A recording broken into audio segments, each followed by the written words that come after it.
Recording is rolling. Welcome to Monday, September 12th. I'm back from another weekend.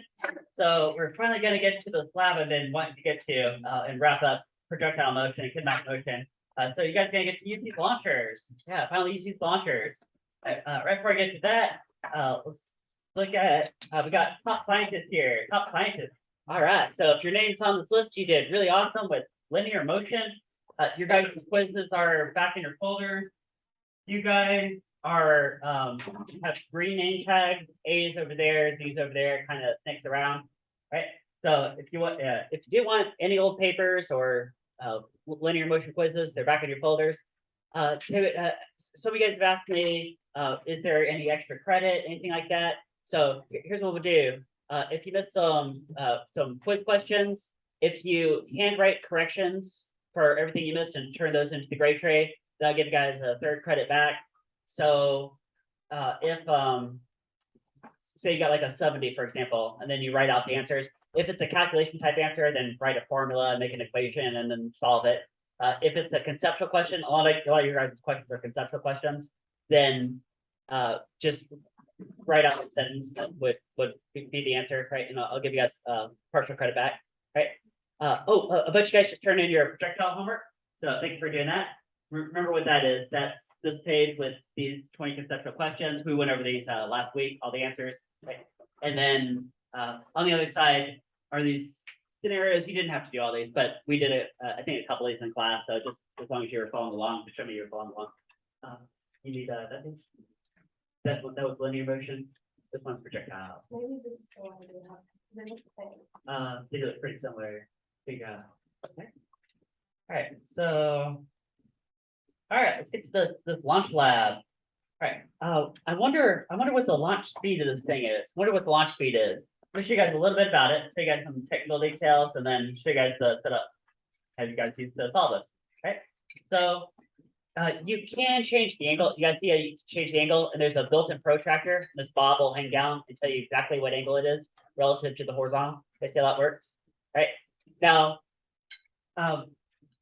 with respect to that feature, I'm just going to have you guys do this setup where you aim it straight horizontal, so it'll be 0 degrees relative to the horizontal.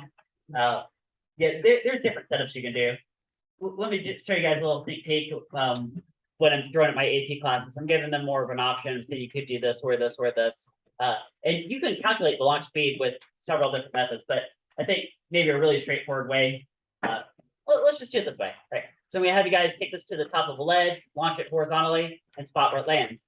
Right, now on the paper you guys have out, either your own paper or if you picked up a copy of paper, put out. So everybody has some paper. You guys write your name. You guys write your name on your paper, right, and go ahead and make this table. So this table will correspond to the setup, and you can eventually use these measurements to calculate launch distance. Okay. All right. Thanks. Okay. Everybody good so far? Everybody's getting a very simple table. Right, some trials could be trial A, B, C, D, E. You'll have a drop height. Timmy, this would be a little bit different lab than most labs we do in the sense that I don't really care just for this particular lab about independent variable. It could just be the same drop height over and over again, right? So future labs will be different, right? And then spot the location where these balls are landing. They'll probably land approximately the same distance over and over. So you like take an average and then calculate average speed, launch speed based on that, right? Some other details. There's actually 2 different kinds of balls out there. These hard yellow ones are pretty much exactly 10 grams, but there are also some like squishy, bouncy type balls, and those are 6.4 grams. Just FYI, that's the case. All right, technical detail about this. Do you guys see some ramrods on your desk too? Ramrods, balls, launchers. All right, so let me show you guys exactly what to do and tell you guys what not to do, because this will probably save you guys a lot of trouble out there, right? So you guys see how it says exactly what's going on here. See how there's like a spring and it kind of like press this in to right, you guys see that? Right, cool. So press it in. Now it can go to 1, 2, or 3 clicks. So just make sure you're using the same number of clicks over and over just for consistency, right? That would be called a control variable, wouldn't it? Like how much the spring is pressed. Right, then if you lift this thing, or here, actually I should say, then I put the ball in, then I lift this thing, bam, and out it goes. Oh, there's actually another ball in there already. All right.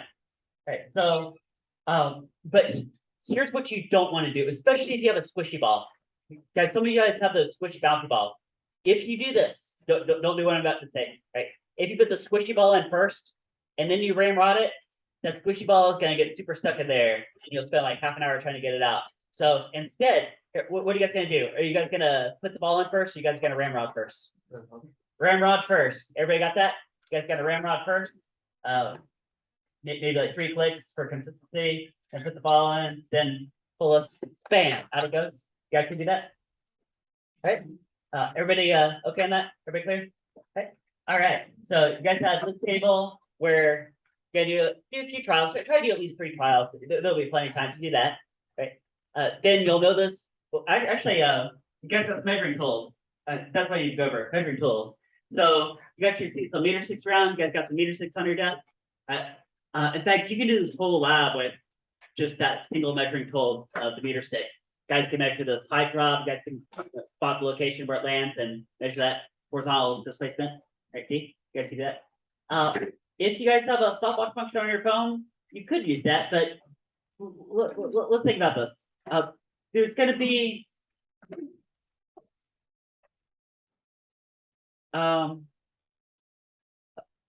maybe I'll sort of take you guys through the solution of how you would solve this, so you can think about this a little bit ahead of time. Right, guys, try to get this horizontal velocity, which would be the launch speed, as long as you aim it horizontally, like I'm showing this diagram. Is that launch speed going to be the same all the way across? Horizontal velocity going to be consistent all the way across? Yeah.